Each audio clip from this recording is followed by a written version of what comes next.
Adam Christ for my MMA News, being joined by my man Reggie Educated Hands Barnett, and he's taking on Abdiel Velazquez on September 11th. It's going down at beautiful Daytona Beach, Florida at BKFC 12. I'm being joined by my man Reggie. Reggie, it's been about 6 months since we caught up, man. How have you been? I've been, hanging in there, trying to, keep my head down, stay healthy, stay safe, and take care of my family as always. So my last fight was 6 months ago, so I'm super excited about getting back in the square circle.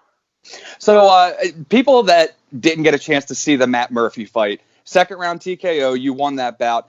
But how did it go in your perspective? Because I heard you talk about it in post-fight interviews, and you were saying how you got to show Matt Murphy some things that you haven't showed before. Can you elaborate on that?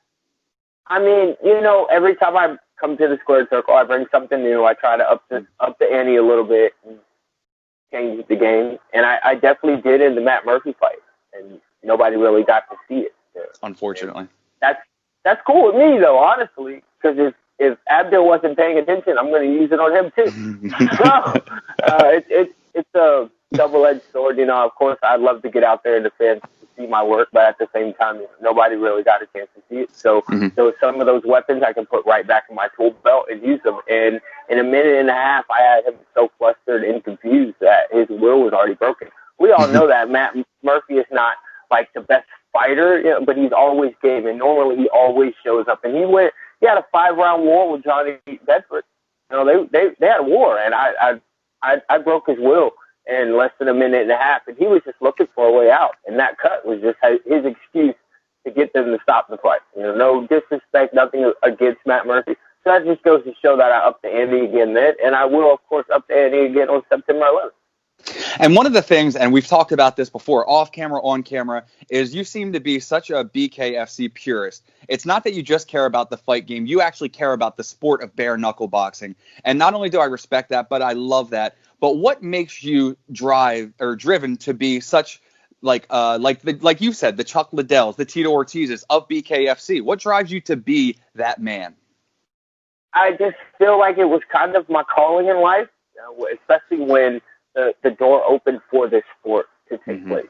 And then to be able to be there for the groundbreaking, and here we are now past, the first world title fight and all that, but to be able to always be solidified with it and then continue in the creation of it. It's not done growing. It's not done building. It's still, we have bounds to go. So to be involved and still in that footwork that initially put in, and then so when generations from here, when we're still doing bare knuckle fighting, you'll see aspects of the things I created and I brought to the game forever. Yeah. And I was curious too with BKFC and the BKFC, or I'm sorry, the Bare Knuckle Hall of Fame with Scott Burt up in New York. Did you ever have any intentions to go up there and train there? Definitely. They're doing a fighter invitation training thing. And so I talked to a couple of my sponsors. I talked to my boss. We're trying to see if we can work something out where I have the time. As far as the funding, that's absolutely taken care of. But it's just a matter of, I still got a day job, still got a family to feed. So, it's just, but I definitely want to go up there and just see it, be a part of it, and just feel that atmosphere of, I love everything bare knuckle fighting, from the old school to our new school bare knuckle fighting. Right. And getting back into the Abdiel Velazquez fight, you guys know each other. You guys are friendly, but you guys do have business to settle. What are your thoughts on the matchup in itself? Of course, it's going to be an exciting matchup. You have two.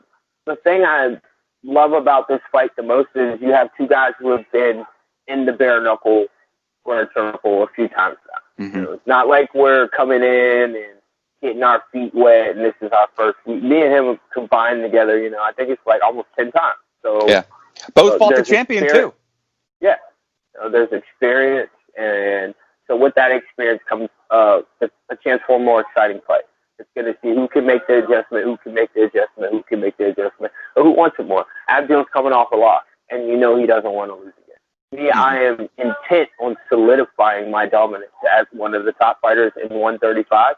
And then also as one of the top fighters in the sport of bare knuckle in general. And that's what I plan on doing. So we're going to see whose skill set and whose will, overtakes the other one. And when you have two guys in there that are fighting for those reasons and that motivation, he's got to kid on the way. I just had a kid. I mean, there's so much dynamics beyond, the actual fight that other people don't see that are driving this fight and pushed it to come to fruition, that it's going to, when he says knuckle up, it's all or nothing for me. And I know that it's all or nothing for Abdul. Adding that backstory, it ups the ante even more for both of you guys. Like I said, congratulations on your new baby, and soon to be congratulations to Abdiel as well. But both of you guys are family fighting men now. Both of you guys are known for your aggression.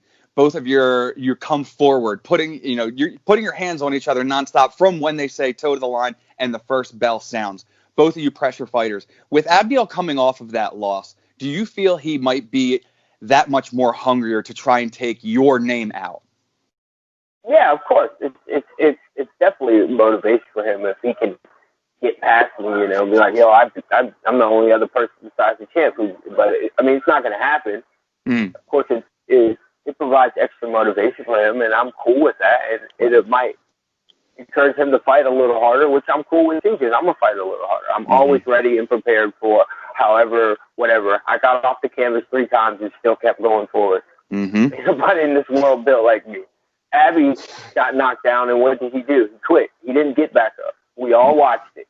It wasn't that he was knocked out or asleep or couldn't continue fighting. He mentally said, I'm not getting back up off this canvas. I'm not built like that. And so we're going to see whose will. Has something changed? What has changed for you, Abby? What's your driving force? What's going to allow you to get back off that canvas? I said it before, because you will see those lights again. Are you going to get back up? Because we know that Reggie Barnett Jr. is going to get back up every time.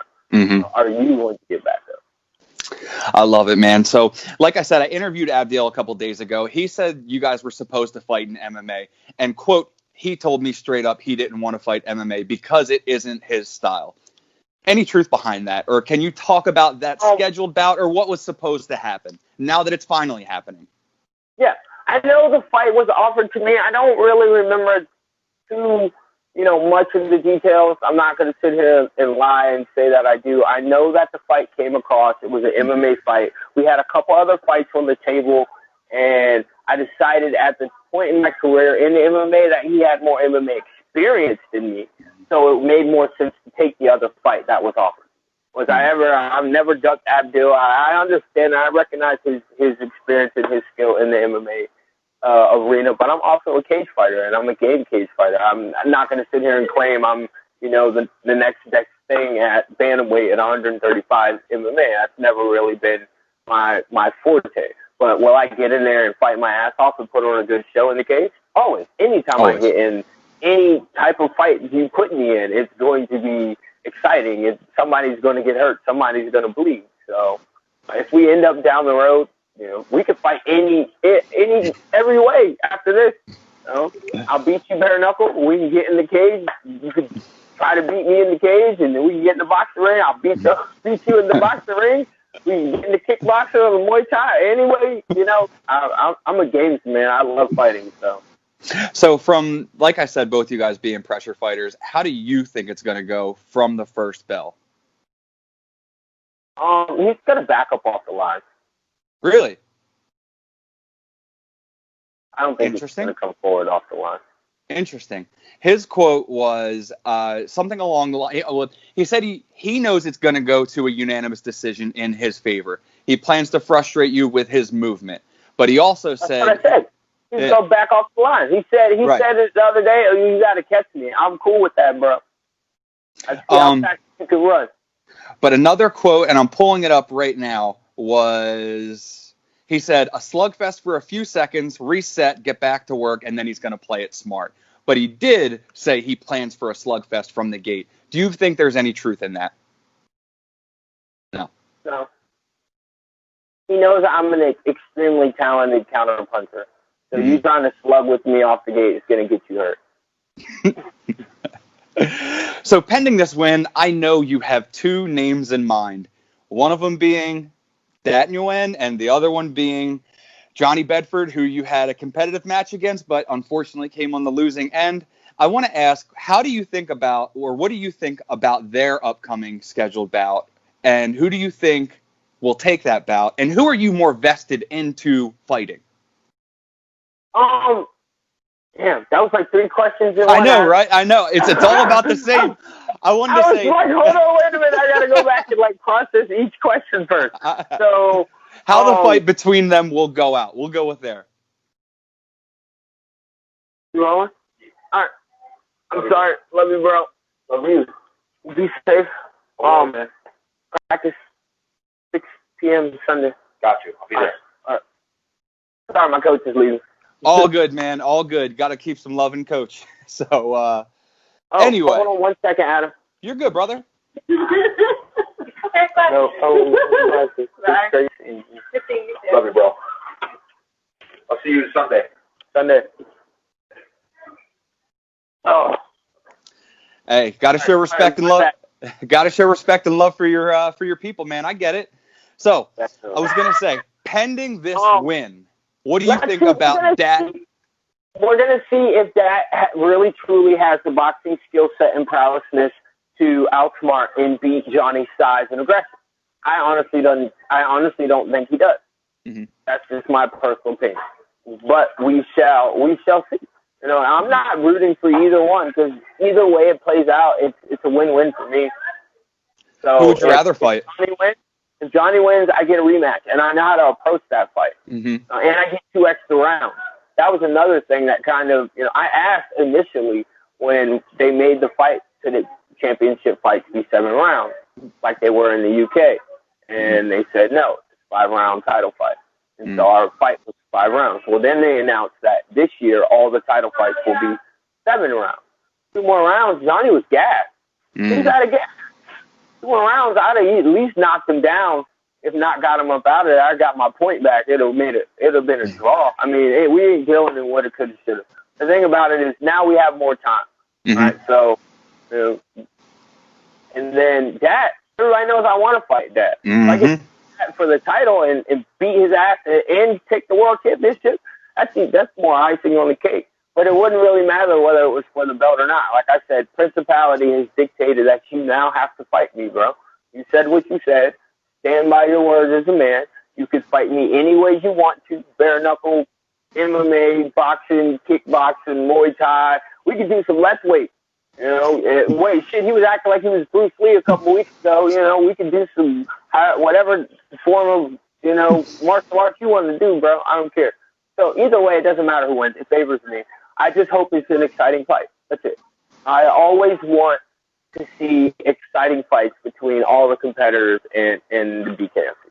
That's anytime I tune in that I'm not there, or even when I am there and I'm peeping in the back or watching from the screen, you know, as long as they're exciting and, you know, we're getting more people interested in the sport and people are recognizing also the skill set within the sport, that it's not just a bunch of dudes getting in there swinging all wild and, you know, just that there are guys like me who are actually applying skill and technique and using it in bare knuckle fighting, because there were some really, really great old school bare knuckle fighters out there who did exactly that, and that's what carried them for a long time. Speaking of that, I have a painting over on the wall of bare knuckle champion Tom Heyer. So I'm a big bare knuckle fan myself. And again, as I've said before, I love how you're such a bare knuckle purist, and you're bringing back the fact, you know, the old days that are coming back to life and carrying the torch. And I love it. I love seeing how you're so diehard for it. You know, yes. if we live in, you know, the age of being safety for our consideration and us fighters, whatever. Me, honestly, I would have, if the fights were old school rules, at least the championship fights were old school rules, I would never lose. So we won't allow that, you know, because we know what old school rules bare knuckle is, right? You know Oh, man, when they were holding eyeballs in and still swinging? Not even that. For anybody who doesn't know what old school rules bare knuckle is, right? Old school rules bare knuckle is there is no break in between the rounds until somebody is knocked down, right? And the fight is not stopped until somebody quits. So it does not matter. I mean, of course, we would have to put like a time limit cap, you know, maybe like a 30-minute fight. So the UFC guys get 25 minutes for a championship fight. old school 30-minute cap. So there's no rounds, there's no rest in between, there's no break unless somebody gets put on their ass. I would never lose. Never. And that's that kind of fighting style that you would like to go back to. That's pure bare knuckle fighting right there. I mean, and bare knuckle BKFC is bare knuckle fighting in its purest form, right? But imagine if they allowed us to do old school rules for the championship fights. I would never lose. Because then you would really see who the real bare knuckle fighters are. It would separate, it separate the class. You'd have the great bare knuckle fighters, and then it would show you who your elite bare knuckle fighters are. And I happen to be one of the elite bare knuckle fighters. I believe it. And the proof is in the pudding. You're 5-1 in bare knuckle by now, right now. So 4-1. I'm sorry. I'm gonna be 5-1. Thank you for foreshadowing for me. So, pending this win, like we said, that you going 5-1, how do you get to 5-1? How do you beat Abby? Smart, controlled aggression. I already know that he's going to run. He said it himself. He's going to run. He's going to try to do what Rusty Crowder did, and it's all good. It's all good because I made the adjustment for that already. If you think you're going to Rusty Crowder me, Abdul, go ahead and try. I'm cool with that. Knockout, TKO, decision? It doesn't matter. I'm going to beat him. I love it. All right, Reggie, man. Win. That's it. Just win. Final words for your opponent, Abdiel Velazquez, because his final words to you were just simple, let's have fun. Yeah, man. Let's bang, bro. Let's have some fun. Let's put on a show. Matter of fact, I'm trying to get fight of the night bonus, bro. So don't run. We both got a family to feed. Let's get some money. I love it.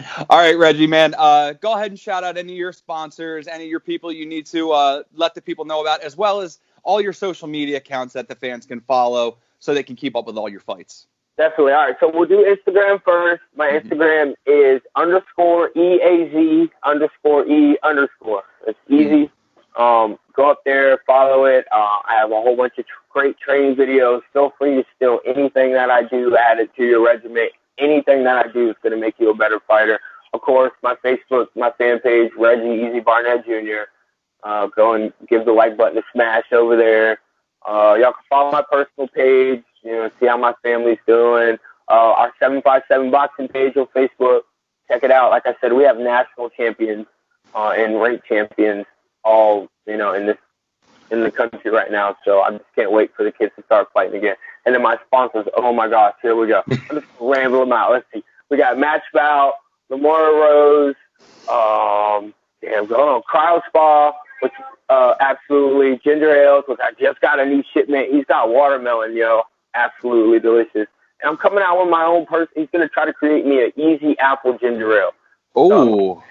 Yes, I cannot wait to taste that. Because I love apple juice, and so we're just going to make it into a ginger ale with apple juice. Gordon Customs, Tribal International. I don't know if anybody has seen my gloves. I have, I got my own custom pair of easy gloves.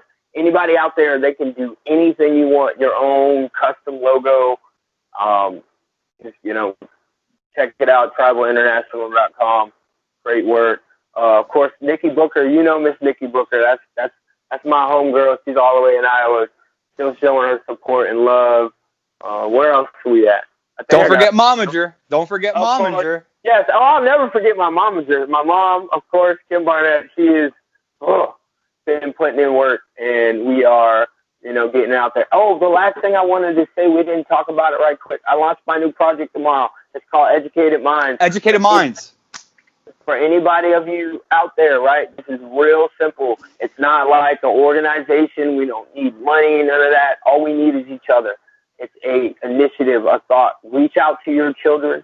Reach out to the parents at your children's school, and have your children reach out to the other children.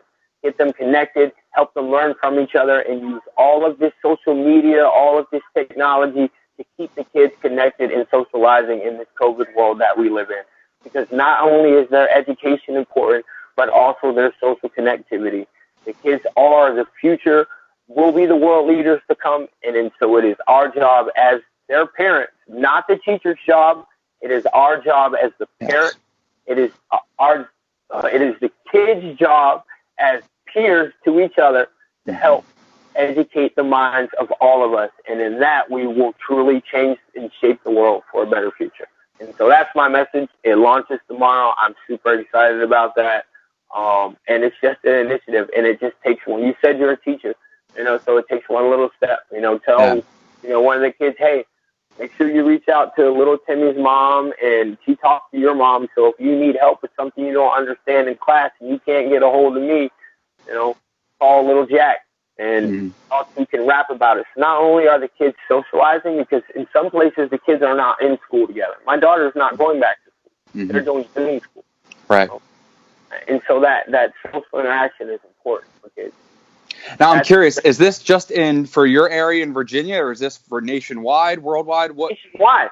This is nationwide. I mean, we're going, my official post launches tomorrow. I think around 11 I have it. I was going to do it today, but I had some stuff going on. So the official initiative post and the Facebook page goes up tomorrow. And like I said, it's not about, trying to get anything from anybody or whatever.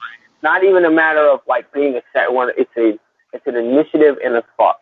Let's educate our minds and educate the minds of our children. And it is our responsibility, not the teachers. It's hard enough on y'all. And so if we stand together, as kids, let the kids stand together, us stand together as parents. Like I said, the kids are our future. Yes. And teaching and learning is so much harder now than it has ever been, than anybody can remember. Because for the last 100+ years, we've learned the same way. With 30 kids in the classroom, their teacher standing at the front. And now everything is completely changed. And there are parents out there, I'm sorry, I'm rambling a little bit. There are parents out there who don't know the same things that other parents do. There are single moms out there who don't have a college level education as some of the other, and she needs help. Yeah. Oh yeah, everybody needs help at some point in their life. You can't call, Mr. Chris every day and be like, hey, Johnny's having a problem with this, and it gets overwhelming for you too. And now she's overwhelmed. Well, why can't we educate the minds of our kids together? So rather than just relying on yourself at home and your son, reach out to his peers, reach out to the parents of his peers, and say, hey, does Jack know that how to work this math problem? Does he understand it? Well, I'm going to put Johnny on.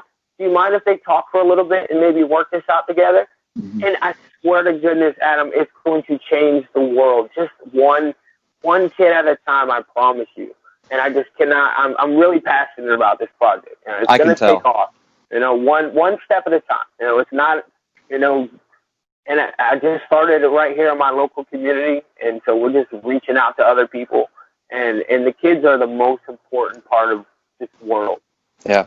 And everything's changed. And I know because I watched my little girl go through it. And I watched a little 5-year-old boy go through it, talking about he's depressed because he couldn't see his friends and he wanted to be in school.